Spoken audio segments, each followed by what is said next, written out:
Bueno, pues hola a todos, soy José Carlos Fernández, bienvenidos a un nuevo video del curso Reales 0205 de la Facultad de Derecho de la Universidad Católica. En este video vamos a tratar el tema de frutos, de los frutos y de los productos, ¿no? Dos otras definiciones que, como lo hemos estado haciendo en esta semana, son simplemente algunos conceptos que estamos cubriendo al momento de definir los bienes y de definir los aspectos que vamos a utilizar luego cuando estudiemos cada uno de los derechos reales en específico. Hemos hablado de los bienes, su definición, los hemos clasificado en corporales, incorporales, hemos descrito en detalle el listado de bienes muebles e inmuebles, ¿no? Y en el video anterior hemos visto las características de las partes integrantes y los bienes accesorios. Hoy día vamos a tratar de una situación específica también que sucede con los bienes, que es cuando estos producen algunos determinados provechos que son útiles para las personas, ¿ya? Entonces, esos provechos además se van a clasificar en lo que son los frutos y los productos, ¿ya? Entonces, vamos primero con los frutos. Cuando hablamos de los frutos, estamos hablando de lo que el Código Civil define digamos, ustedes ya lo revisarán en detalle en los artículos del Código Civil, ¿ya? Pero es lo que el Código Civil define como los provechos renovables que otorga un bien, que uno puede obtener de un bien, ¿ya? Los provechos renovables, ¿ya? Cuando estamos hablando de provechos renovables, estamos hablando de aquellas cosas que obtenemos de un bien, ¿no? Y que no hacen perder la materialidad del bien, no hacen perder, digamos, lo que el bien pueda producir en el futuro. Va a poder seguir produciendo eso en el futuro con el transcurrir del tiempo, ¿ya? Cuando estamos hablando de los frutos, estamos hablando de, de tres tipos de frutos, que son los que no solamente existen en doctrina, sino el mismo código distingue legislativamente. Son los frutos naturales, los frutos industriales y los frutos civiles, ¿ya? Veámoslo esto más fácilmente con algunos ejemplos. El primer grupo es el grupo de los frutos naturales, ¿ya? El que aparece a la izquierda. Ese es el que es menos común porque, digamos, frutos naturales, se dice, son los provechos que genera un bien sin la intervención del hombre, que, digamos, se producen de manera espontánea, ¿ya? Eso es muy difícil de encontrar porque en realidad normalmente hay algún tipo de intervención del hombre, de las personas, al momento de obtener frutos de un bien, ¿ya?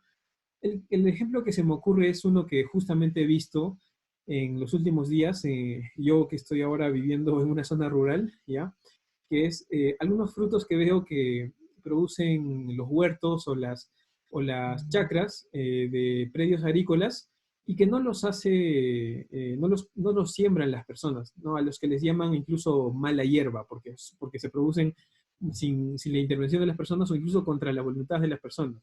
¿Ya? Los ejemplos que he visto en estos días han sido, uno, el huacatay, que se utiliza eventualmente, aun cuando nace sin que nadie lo utilizan para ciertos platos o ciertos condimentos, ¿ya?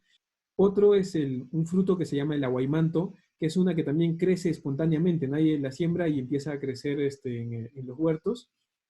Y otro que al menos pasa en la casa de campo en la que estoy viviendo, que es la acelga, ¿no? Que es con el que se hace el conocido pastel de acelga, ¿ya? También crece por una polinización, me parece que natural, sin que nadie haya hecho nada, y que luego se toman para preparar algunos alimentos, ¿no? Hay alguna discusión de que si igual el hombre, las personas los están tomando y produciendo y poniendo en el mercado, eso hace que entonces no se trate de frutos naturales y no se trate de otro tipo de frutos. Ya, bueno, esa es una discusión que no creo que haya tantos inconvenientes en la aplicación o generen ninguna controversia grande, pero lo que creo que puede ser ejemplo de frutos naturales son estos que, digamos, crecen de manera espontánea en la naturaleza.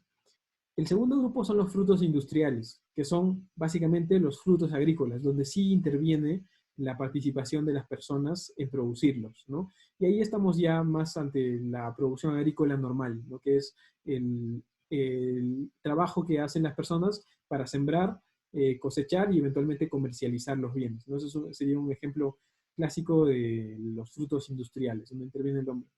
Y el tercer tipo de frutos es los frutos civiles, ¿no? En los frutos civiles estamos hablando de las situaciones en donde un bien produce frutos en base a una relación jurídica, ¿ya? El ejemplo clásico es un alquiler. Yo tengo una propiedad, ¿no? Y la doy en alquiler en una relación jurídica de arrendamiento a favor de alguien. Y esa persona me paga una renta mensual. esa renta que estoy obteniendo por haber dado en alquiler mi bien, en base a una relación jurídica, esa renta mensual es un fruto civil, ¿ya?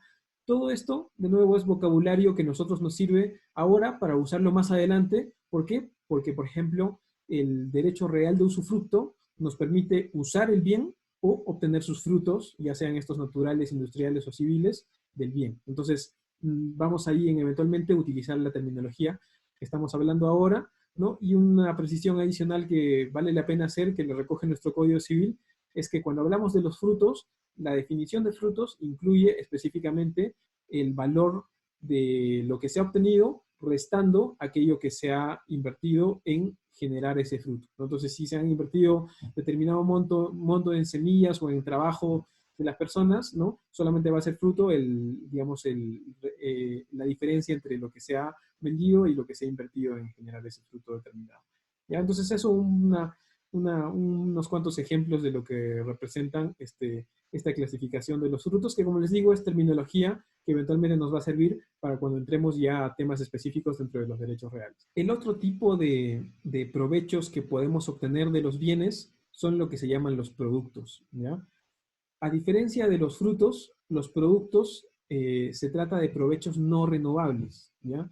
Entonces ahí el ejemplo clásico que podemos poner en la cabeza son los recursos minerales o los hidrocarburos, por ejemplo, que son, digamos, productos que extraemos de un determinado bien, de un determinado predio, ¿no? Por ejemplo, extraemos petróleo de un determinado predio y no es que este se va renovando y produciendo de manera continua, no, digamos, los extraemos hasta el momento en que extraemos todo y ahí acaba la explotación de ese bien, ¿no?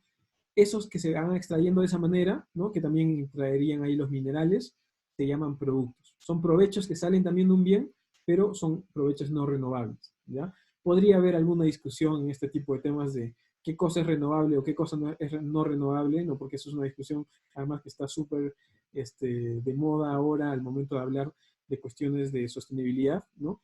La propia agricultura en ciertos casos podría considerarse no renovable porque hay un determinado nivel de producción que puede tener un terreno y para que éste se mantenga tiene que cuidarse de determinado modo. Entonces podría haber alguna discusión en esto ya fuera de lo jurídico, ¿ya? Para las definiciones jurídicas, los productos se consideran los provechos no renovables y dentro de esos creo que los ejemplos clásicos son los recursos naturales que se extraen de un determinado bien. Ya, esos también son los productos que uno puede obtener de un determinado bien y van a ser terminologías que eventualmente vamos a utilizar a lo largo del ciclo al hablar de los derechos reales.